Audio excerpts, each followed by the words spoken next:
तो आज की इस लेक्चर के अंदर हम कुछ पढ़ेंगे chemical properties of alkenes and alkynes. तो स्टार्ट होता है एडिशन ऑफ वाटर से कि हमने एल्कीन और एल्काइन में जब हम वाटर को ऐड करेंगे तो क्या होगा। तो आपको जब भी वाटर ऐड करना है तो डिल्यूट H2SO4 की प्रेजेंस में ये रिएक्शन होगी। डिल्यूट H2SO4 का मतलब क्या होता है? H2SO4 का ही मतलब होता है कि H पॉजिटिव आयन ये देगा और H2O का मतलब होता है कि इसके पास H पॉजिटिव और OH नेगेटिव आयन होते ही होते हैं। अब होगा क्या, आपको पता है यहाँ पर क्या है, डबल बॉन्ड है। तो पाई बॉन्ड जो इसमें से जोन सा भी पाई बॉन्ड होगा वो ब्रेक होगा और ये इसका H पॉजिटिव और OH नेगेटिव जो कार्बन है, एक कार्बन पर H चला जाएगा और दूसरे कार्बन पर OH आके लग जाएगा। ठीक है, तो ये रिएक्शन का मतलब है कि आपको एक अल्कोहल मिल जाएगा अगर आप एडिशन ऑफ वाटर कर रहे हैं एल्कीन या एल्काइन के अंदर। देखिए, जैसे CH3 CH double bond CH2 plus H2O in presence of dilute H2SO4, तो आपको क्या मिलेगा, CH3CH CH3OH। अब यहाँ पर OH सेंटर में क्यों लगा है, इस जगह ऐसे भी तो हो सकता था CH3CH2CH2OH, ये भी तो मिल सकता था। बट ऐसा क्यों नहीं हुआ, क्योंकि आपको पता है OH अगर यहाँ पर लगा है तो ये सेकेंडरी कार्बोकैटायन बना होगा। तो सेकेंडरी पोजीशन पर OH लगा है जो कि ज़्यादा स्टेबल होता है। और मार्कोनिकोव रूल के अकॉर्डिंग जो H2O का H है वो कहाँ जाएगा, जहाँ पर ज़्यादा नंबर ऑफ हाइड्रोजन एटम होंगे। तो मार्कोनिकोव रूल के अकॉर्डिंग यही आंसर आएगा और कार्बोकैटायन के अकॉर्डिंग भी यही आंसर हमारे पास अच्छा आंसर आएगा। ठीक है, तो अब हम इसी का ही मैकेनिज़्म करते हैं कि मैकेनिज़्म के अंदर एक्चुअल में हुआ क्या क्या। Like CH3 CH double bond CH2 और आपको एसिड से मिल गया H पॉजिटिव आयन। तो जैसे ही हुआ ये बॉन्ड यहाँ पर डिस्प्लेस करेगा और ये वाला कार्बन इस हाइड्रोजन के ऊपर अटैक करेगा और आपको CH3CH पॉजिटिव CH3 मिल जाएगा। क्योंकि ये डबल बॉन्ड जो होता है ये कार्बन और ये कार्बन शेयर कर रहे होते हैं, इसलिए इस कार्बन की जगह के ऊपर अगर ये शिफ्ट हो रहा है बॉन्ड तो ऑटोमेटिकली इस वाले कार्बन के ऊपर पॉजिटिव चार्ज यहाँ पर शो हुआ है। अब आपके पास है वाटर, वाटर के ऊपर होते हैं लोन पेयर्स। तो one of the lone pair, दोनों लोन पेयर कभी भी अवेलेबल नहीं होते अटैक करने के लिए, तो हमेशा एक ही अवेलेबल होता है। तो एक लोन पेयर जो है कार्बन के ऊपर अटैक करेगा, कार्बोकैटायन के ऊपर, और आपको CH3 मिल जाएगा और O यहाँ पर H और H यहाँ पर बच गया एक लोन पेयर। हम कभी भी कार्बन के ऊपर अटैच होके पूरा H2O ऐसे नहीं लगता। अब आपको पता है कि ऑक्सीजन तो सिर्फ 2 बॉन्ड बना सकता है, तो यहाँ पर आपको 3 बॉन्ड नज़र आ रहे हैं। तो और होगा क्या, जो ये यहाँ पर ही इसी ऑक्सीजन के ऊपर पॉजिटिव चार्ज आ जाता है, क्योंकि ये वाला पॉजिटिव चार्ज डिस्प्लेस होके ऑक्सीजन के ऊपर आ गया है। तो अब क्या होगा, ये बॉन्ड यहाँ पर डिस्प्लेस होगा और हमें CH3 और सेंट्रल पोजीशन पर OH लग जाएगा। That is propane propane 2 all हमें मिल जाएगा। तो ये इस रिएक्शन की मैकेनिज़्म थी। एक और एग्जांपल भी आप देख सकते हैं, like CH3 double bond CH2 और यहाँ पर CH3। यहाँ पर भी आप सेम ऐसे ही कर सकते हैं रिएक्शन। H2O डाला इन प्रेजेंस ऑफ डिल्यूट H2SO4, तब आपको CH3 यहाँ पर CH3 हो जाएगा और यहाँ पर OH आ जाएगा। टर्शरी ब्यूटाइल एल्कोहल आपको मिल जाएगा। ठीक है, और अगर आप ये रिएक्शन, अभी तक हम बात कर रहे हैं एल्कीन से रिगार्डिंग, लेकिन जब बात करेंगे हम एल्काइन से रिगार्डिंग तो क्या होगा, लाइक दिस। ये हमारे पास एल्काइन है, जब आप इसमें वाटर ऐड करोगे तो आपको 40% H2SO4 लेना पड़ेगा और 1% HgSO4 लेना पड़ेगा, या कहूँ dilute H2SO4 in presence of Hg2+ ions. तो हमने ये लिया क्यों, इसका रीज़न क्या है लेने का। तो ये रीज़न होता है कि एल्काइंस जो होते हैं आर लेस रिएक्टिव होते हैं टूवर्ड्स इलेक्ट्रोफिलिक एडिशन रिएक्शन। तो इसीलिए इसके में Hg2+ आयन को ऐड करना पड़ता है। तो आपको पता है ये ट्रिपल बॉन्ड है, ट्रिपल बॉन्ड पहले डबल बॉन्ड में चेंज होगा लाइक दिस, और यहाँ पर OH आ जाएगा।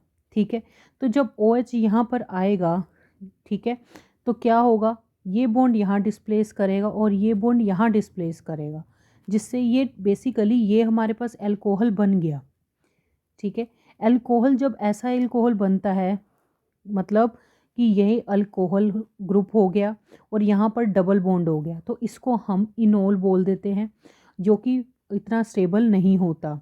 तो यहाँ पर क्या होगी, टोटोमेराइजेशन होगी, टोटोमेराइजेशन होगी और आपको CH3CHO मिल जाएगा, जो कि क्या है, एसिटल्डिहाइड, जिसको इथेनॉल भी बोला जाता है।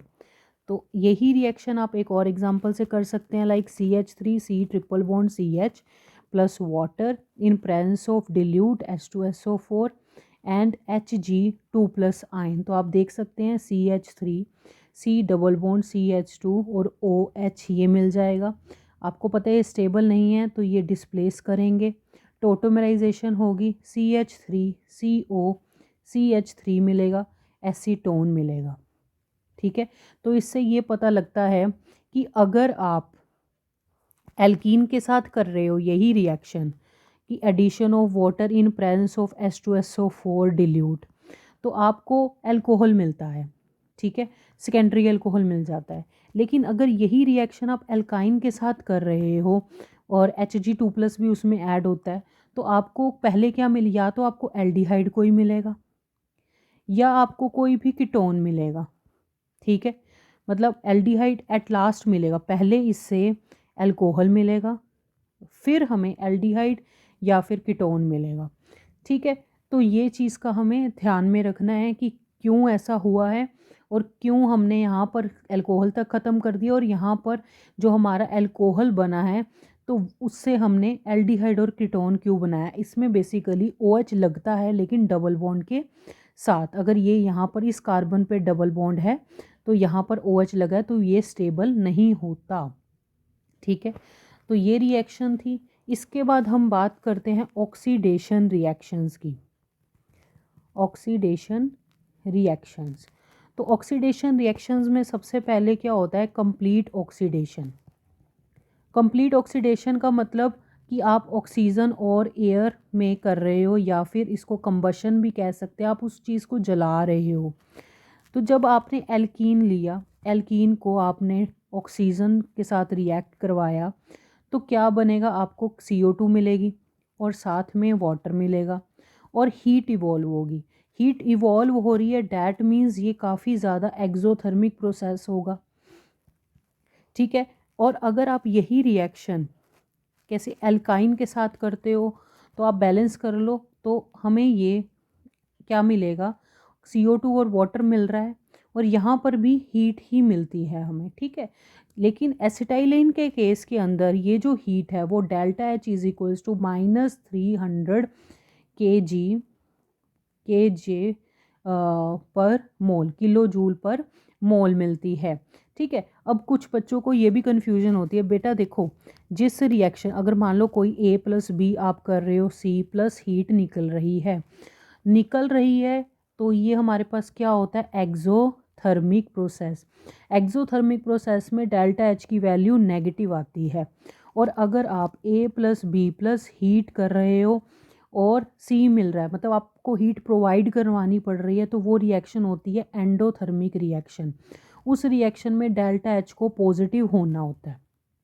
ठीक है, तो इस चीज़ का आपको ध्यान में रखना है एंडोथर्मिक और एक्सोथर्मिक की बात को। सेकंड, अब हम बात करेंगे कंट्रोल्ड ऑक्सीडेशन। कंट्रोल्ड ऑक्सीडेशन मतलब आप कुछ ऑक्सीडाइजिंग एजेंट्स का अब यूज़ कर रहे हो। ठीक है, आपने एजेंट्स का यूज़ किया तो अब क्या होगा, like CH2 double bond CH2 आपने हाफ ऑक्सीजन डाली, हाफ ऑक्सीजन का मतलब सिर्फ O डाला, तो ये क्या होगा, CH2O कुछ इस हिसाब से लगेगा। ये हमारे पास क्या बन गया, इथाइलिन ऑक्साइड। ये हमने क्या किया था, ऑक्सीडाइजिंग एजेंट्स का यूज़ किया था। अब ऑक्सीडाइजिंग एजेंट्स के अंदर हम बात करने वाले हैं कोल्ड या फिर डिल्यूट, या हम कहें कि न्यूट्रल, या कहें एल्कलाइन KMnO4। तो आपने KMnO4 भी अलग अलग कंडीशंस पे ऐड करके ऑक्सीडेशन करवा सकते हो। तो आपको एक चीज़ पता ही है बट फिर भी भूल जाते हो, जैसे एल्कीन और अल्काइंस होते हैं, इन दोनों में पाई बॉन्ड है, इसमें एक पाई बॉन्ड है, इसमें दो पाई बॉन्ड आपको देखने को मिल जाते हैं। तो पाई बॉन्ड जो होते हैं वो रेडली अंडरगो ऑक्सीडेशन। तो ऑक्सीडेशन इनमें बहुत जल्दी हो जाती है with cold KMnO4। Cold KMnO4 से बहुत जल्दी हो जाती है, ठीक है। और इस रिएक्शन को हम हाइड्रोक्सीलेशन रिएक्शन बोल देते हैं, कोल्ड KMnO4 वाली रिएक्शन को, ठीक है। तो होगा क्या, KMnO4 जब वाटर के साथ ट्रीट होता है तो KOH plus 2MnO2 plus 3 nascent oxygen देता है। जिस भी रिएक्शन में आपको नेसेंट ऑक्सीजन मिल जाए, समझ जाओ कि वो नेसेंट ऑक्सीजन ये सब वर्क करने वाली है, ठीक है। अब CH2 double bond CH2 plus water, आपने कोई भी एल्कीन लिया उसमें वाटर ऐड किया और आपने यही नेसेंट ऑक्सीजन बेसिकली ऐड होती है, क्योंकि आप रिएक्शन में क्या करते हो, एल्कीन और वाटर डालते हो, KMnO4 डाल देते हो।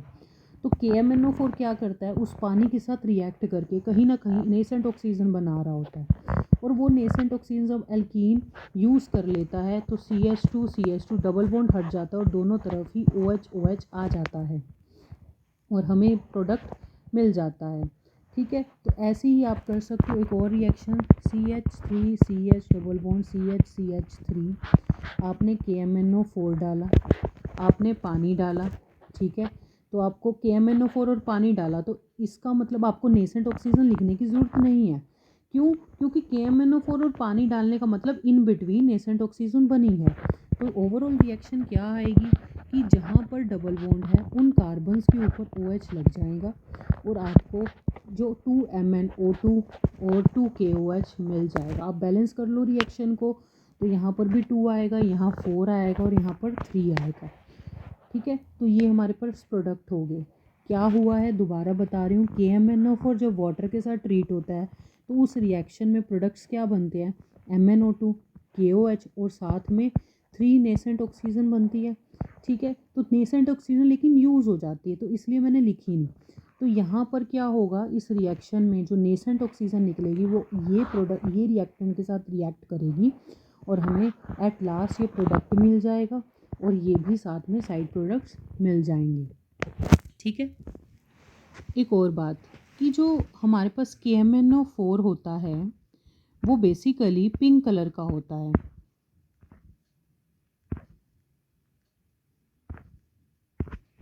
ये बेसिकली पिंक कलर का होता है।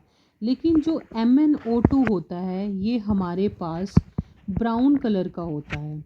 तो इस रिएक्शन में जब भी आप ये रिएक्शन करोगे तो पिंक कलर जो होगा वो डिस्चार्ज हो जाएगा और हमें ब्राउन कलर के PPT मिलेंगे ऑफ मैग्नीज डाइऑक्साइड।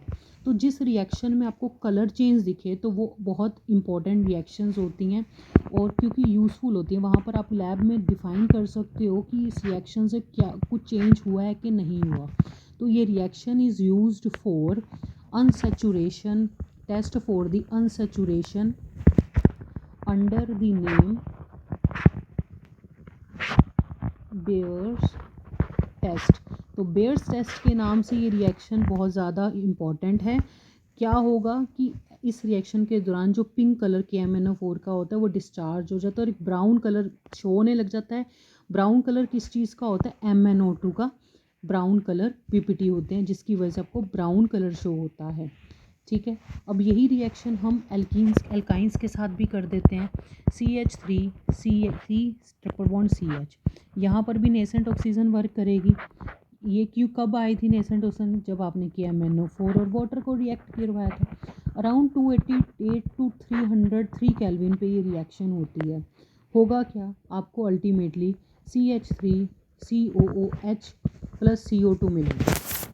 अब कुछ बच्चे कंफ्यूज होंगे कि वहाँ पर तो OH ऐड हुआ था, ठीक है। अब यहाँ पर क्या हुआ है, आप देखो कि जब आपने इसमें अगर लास्ट रिएक्शन के अकॉर्डिंग अगर आप देखोगे कि KMnO4 और वाटर आप डालोगे तो क्या होगा, CH3COH, यहाँ पर डबल ट्रिपल का डबल बॉन्ड होगा ना पहले, ठीक है। फिर आपने KMnO4 और वाटर डाला तो क्या होगा, CH3COH लगा।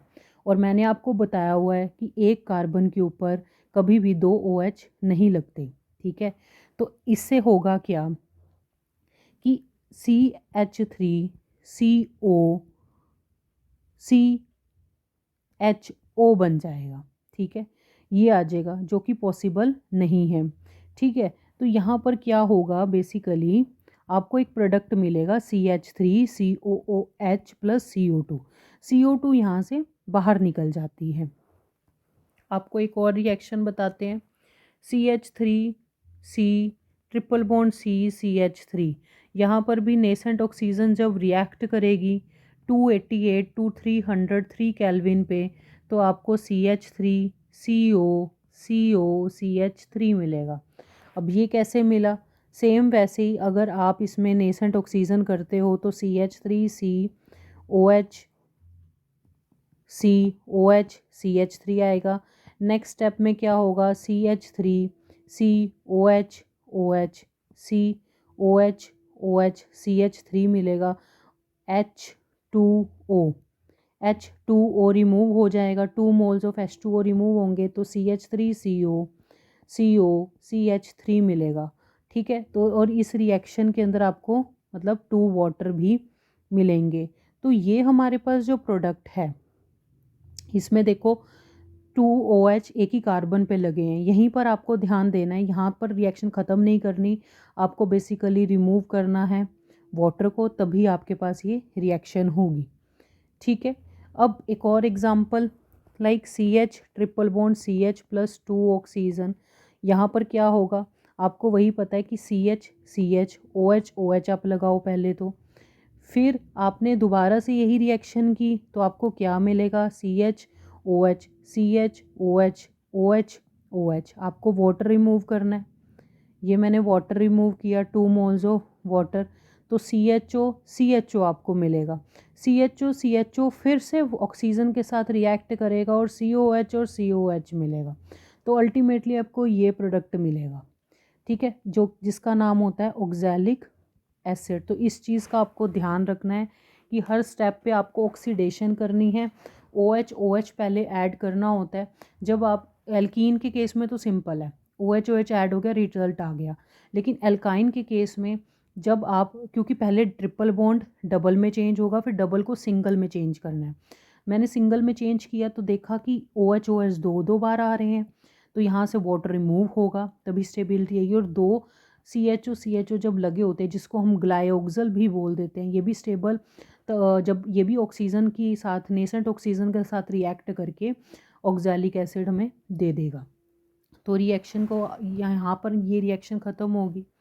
उसके बाद अगर मैं करूँ CH3C triple bond CH3 plus water KMnO4, इसका मतलब वही कि नेसेंट ऑक्सीजन हमने ऐड किया है, तो हमारे पास क्या प्री प्रोडक्ट आएगा, CH3OH, तो मैं इकट्ठे दोनों स्टेप कर रही हूँ, ठीक है। यहाँ से फिर 2 वाटर निकलेंगे, CH3CO CH3 मिलेगा, ठीक है। आई होप यहाँ पर आपको चीज़ ये समझ आ चुकी होगी, ठीक है। अब एक और चीज़ like CH3C triple bond CH, ये वाला एग्जांपल अभी हमने किया भी था, कौन से वाला आपको दिखा दूँ,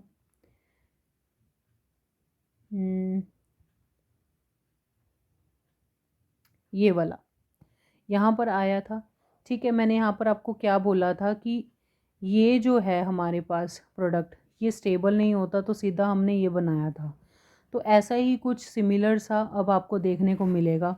जब ये आप करोगे ऑटोमेटिकली इसका मतलब है कि नेसेंट ऑक्सीजन ऐड हो रही है, ठीक है। तो CH3COH ये तो आपको पता ही है, और ये भी आपको पता है कि ये अनस्टेबल होता है, यहाँ से वाटर निकलेंगे 2, जब वाटर निकलेंगे तो CH3 CO CHO हमारे पास आएगा।